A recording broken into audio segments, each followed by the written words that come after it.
Welcome to சிரியாஸ் garden. திவ்ய தேசம் 17 பார்க்கலாம். திருவாலி திருநகரி கோவில்களை பற்றி பார்க்கலாம். இது 108 திவ்ய தேசத்தில் 34வது திவ்ய தேசம் ஆகும்.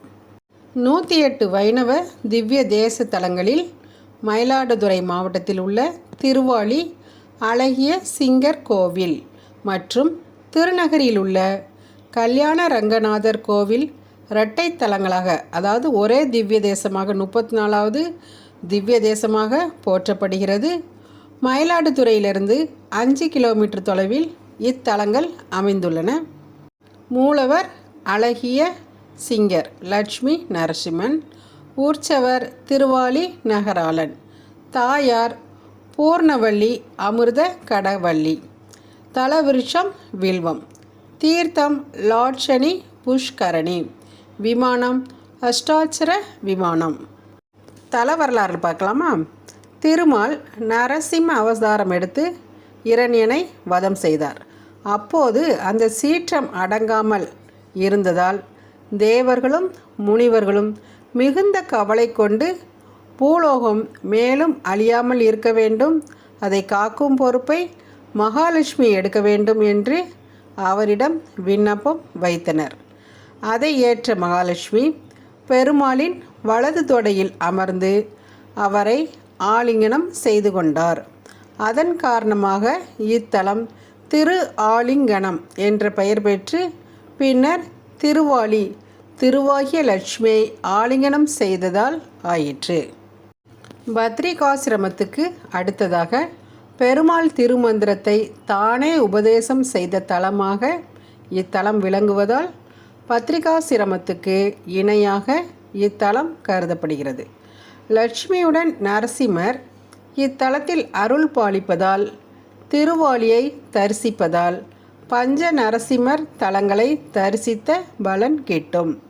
இத்தலத்தை சுற்றி குறையலூர், உக்கிர நரசிம்மர், மங்கை மடம், வீர நரசிம்மர், திருநகரி யோக நரசிம்மர் மற்றும் இரணிய நரசிம்மர் தலங்கள் உள்ளன.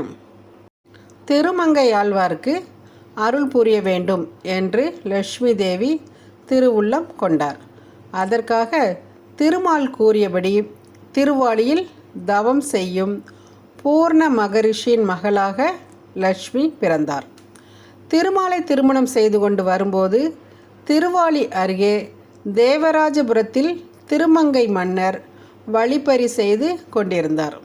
திருமால் அவரது காதில் அஷ்டாட்சர மந்திரத்தை உபதேசித்து ஆட்கொண்டார். வழிபறி செய்த இடத்தில் இருந்த மண்டபத்தை இன்றும் காணலாம். இங்கு திருவிழாக்கள் வைகாசி திருவிழா 10ஆம் நாள், ஆவணி பவித்ரோற்சவம், வைகுண்ட ஏகாதசி, தை 12, கருட சேவை, பங்குனி உத்திரம், மாத சுவாதி, பிரதோஷ தினங்களில் சிறப்பு திருமஞ்சனம் ஆராதனைகள் நடைபெறும். திருமங்கை மன்னன் பெருமாள் வழிப்பறி நடத்தி திருமந்திர உபதேசம் பெறும் விழாவும் பங்குனி உத்திர திருவிழாவின் போது நடைபெறுகிறது. திருநகரி கல்யாண ரங்கநாதர் கோவிலை குலசேகர ஆழ்வார், திருமங்கை ஆழ்வார் மங்களாசாசனம் செய்துள்ளனர். இதில் மூலவர் வேதராஜன், உற்சவர் கல்யாண ரங்கநாதர், தாயார் அமிர்த வள்ளி, தீர்த்தம் லக்ஷண புஷ்கரணி, விமானம் அஷ்டாட்சர விமானம். இதில் தல வரலாறு பார்க்கலாமா?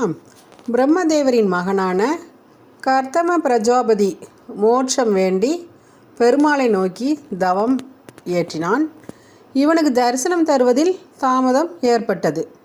இதனால் வருத்தமடைந்த திருமகள் பெருமாளிடம் கோபித்து கொண்டு குளத்தில் இருந்த தாமரை மலருக்குள் ஒளிந்து கொண்டார். பெருமாள் திருமகளை தேவி வந்து ஆலிங்கனம் செய்து கொண்டார். திருவாலியிலும் இதேபோல் ஆலிங்கன கோலத்தில் பெருமாள் அருள் பாலிப்பதால் 2 தலங்களையும் சேர்த்து இரட்டை தலங்கள், அதாவது திருவாலி திருநகரி என்று அழைக்கப்படுகின்றன. திரேதா யுகத்தில் பிரஜாபதி உபரி சிரவரசு மன்னராக பிறந்தார். இவர் புஷ்பக விமானத்தில் பறந்து வரும்போது இத்தலத்தருகே விமானம் அப்படியே நின்றுவிட்டது. மிகவும் புண்ணியத்தலமாக இருக்க வேண்டும் என்று கருதி திருமாலை நோக்கி மோட்சம் அருளுமாறு தவம் இருந்தார். ஆனால் வேண்டியது கிடைக்கவில்லை. அடுத்த யுகத்தில் சங்கபாலன் என்ற பெயரில் மன்னரின் மந்திரியாக பிறந்தார். இப்பிறவிலும் மோட்சம் வேண்டி தவம் மேற்கொண்டபோது கலியுகத்தில் மோட்சம் கிட்டும் என்று திருமால் அருளினார். அதன்படி கலியுகத்தில் சேனை தலைவரின் மகனாக நீலன் என்ற பெயரில் பிறந்தார். திருவாலியில் வசித்த குமுதவள்ளியை மணமுடிக்க எண்ணியபோது ஓராண்டு காலத்துக்கு தினமும் 1000 வைணவர்களுக்கு அன்னதானம் செய்தால் அவரை மனம் புரிந்து கொள்ள சம்மதம் என்று குமுதவள்ளி கூறுகிறார். அன்னதானம் செய்து தன்னிடமிருந்த பொருள் அனைத்தும் தீர்ந்தபோது மேற்கொண்டு அன்னதானம் செய்ய வேண்டுமே, பொருள் வேண்டுமே என்று எண்ணிய நீலன் வழிப்பறியில் ஈடுபடலானார். அந்த சமயத்தில் திருவாலியில் பெருமாள் லட்சுமியை மணம் முடித்துவிட்டு தேவராஜபுரம் வழியே வரும்போது நீலன் வழிமறிக்க அவருக்கு அஷ்டாட்சர மந்திரத்தை தானே உபதேசம் செய்தார் பெருமாள். இவ்வாறு திருவாலி திருநகரி ஆகிய 2 தலங்களுக்கும் ஒரே தல வரலாறு உள்ளது. இவ்வளவு சிறப்பு வாய்ந்த திருவாலி திருநகரி கோயிலுக்கு சென்று நாமும் பெருமாளின் அருளை பெறுவோமாக. அடுத்த வீடியோவில் திவ்ய தேசம் 18 திருக்கண்ணபுரம் பற்றி பார்க்கலாம். ஷேர் பண்ணிங்கன்னா எல்லோரும் பயன்பெறுவாங்க. தேங்க்யூ. சிரியாஸ் கார்டன் சுந்தரி செல்வம். தேங்க்யூ.